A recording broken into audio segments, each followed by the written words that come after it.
Yan, pag sa training, anong usual na ginagawa mo? Yun nga. Sistema. Pag sa training, minsan bigla-bigla eh. Oo, tos agad. Oo, gawain natin yan eh.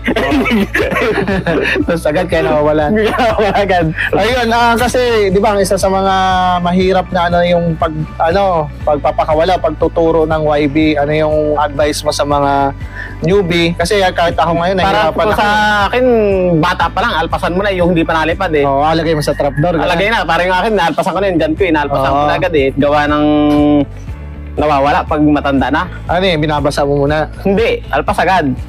Yung hindi pa Kasi lumilipad. lipad niya yung ano pa lang, yung hindi pa niya kayang lumayo. Oo. Kung sa lakad-lakad lang muna siya dyan.